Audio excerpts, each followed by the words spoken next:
भाऊ काय सांगाल? आज अजित पवारांच्या भेटीला निघालात, काय सांगाल? आम्ही अजितदादांना भेटायला निघालोय. माझ्यावर आणि माझ्या सहकार्यावर प्राणघातक हल्ला त्यांच्या राष्ट्रवादीच्या लोकांनी केला. नेमकं माझी काय चूक आहे हे विचारण्यासाठी मी दादाकडे चाललोय. आता isakal.com आहे देशातील नंबर 1 ची मराठी न्यूज वेबसाईट. प्रत्येक अपडेटसाठी isakal.com ला नक्की भेट द्या. अतिशय नम्रपणाने मी दादांसोबत विचारणा करणार आहे. दादांनी मला त्याचं उत्तर दिलं पाहिजे. खरं तर कोकाटे यांचा अजून सुद्धा राजीनामा घेतला चाललेला नाहीये. राष्ट्रवादीकडनं त्यांची पाठराखण केली चाललेली आहे. एवढा सगळा घटनाक्रम घडून सुद्धा जागोजागी आंदोलनं होत आहेत. याची दखल राष्ट्रवादीला घ्यावीशी वाटत नाहीये. काय तुम्ही नेमकं म्हणणं मांडणार? शेतकऱ्यांची बाजू ऐकून घेतलीच पाहिजे. शेतकरी आज महाराष्ट्रातला खवळून उठलेला आहे. कृषी मंत्री पद हे मुख्यमंत्री पदापेक्षा श्रेष्ठ पद आहे.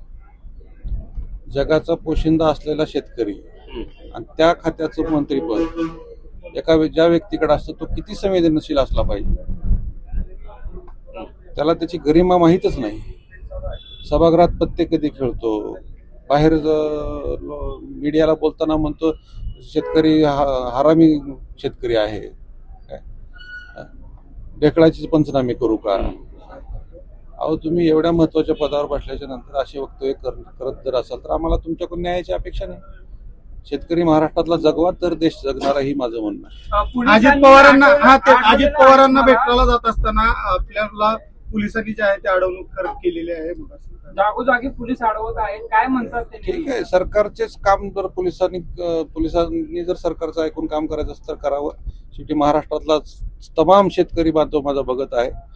मला जिथे अडवायचं तुम्ही अडवा, याचा तुम्हाला परिणाम भोगावे लागणार. या चर्चेसाठी अजित पवारांनी काय सकारात्मकता दाखवली आहे? मी दादांना फोन केलेला नाही. मी सरळ दादांच्या घरी जातोय.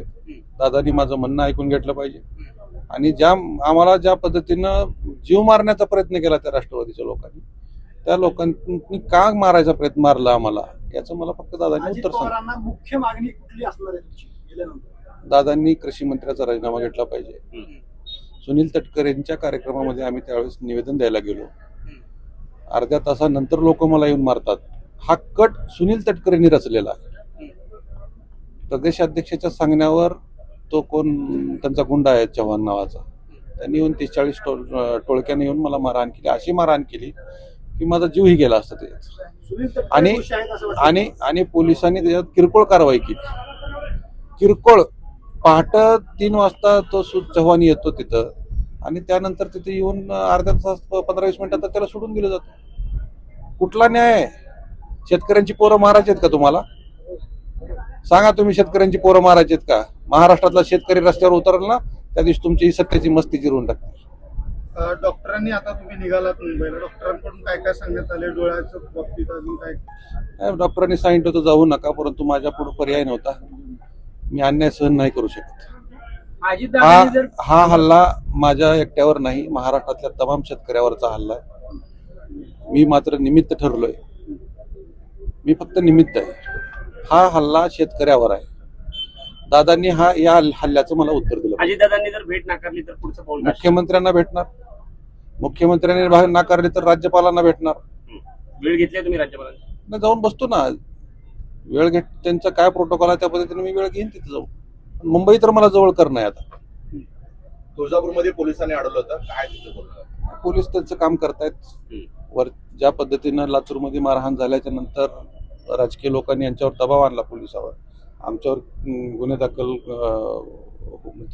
आरोपीवर गुन्हे दाखल होऊ नयेत म्हणून जशा प्रकारे दबाव आणला गेला तसा आता दबाव असू शकतो पोलिसावर. मंदिर परिसरात अँब्युलन्स जी आहे ती जाऊ दिली नाही. तुम्हाला आई तुळजाभवानीचं दर्शन घेण्यापासून रोखलं असं म्हणावं लागेल. शेवटी आई भवानीचा आशीर्वाद आमच्या शेतकऱ्यांच्या पाठीशी आहे. मी रस्त्यावरच उभा राहून दर्शन घेतलं आणि निघालोय. मी मुंबईपर्यंत सुखरूप झाला असं वाटतं? काय होईल ते आई भवानीचा आशीर्वाद आहे. लाखो शेतकऱ्यांचा आशीर्वाद माझ्या पाठीशी आहे. अण्णासाहेब जावळे पाटलांचा आशीर्वाद माझ्या पाठीशी आहे. आशीर्वादाची ताकद खूप मोठी असते. त्या ताकदीवर निघालो. संघटनेतील पुढची भूमिका काय असेल? हीच भूमिका आहे. शेतकऱ्यांना न्याय मिळाला पाहिजे ही भूमिका आहे. शेतकऱ्यांसाठी लढत राहणार. देश विदेशातील प्रत्येक घडामोडींचे लाईव्ह अपडेट मिळवण्यासाठी आता साम टीव्हीच्या सर्व सोशल मीडिया प्लॅटफॉर्मला लाईक, फॉलो आणि सबस्क्राईब करा. तसंच सर्व नोटिफिकेशनसाठी बेल आयकॉन प्रेस करायला विसरू नका.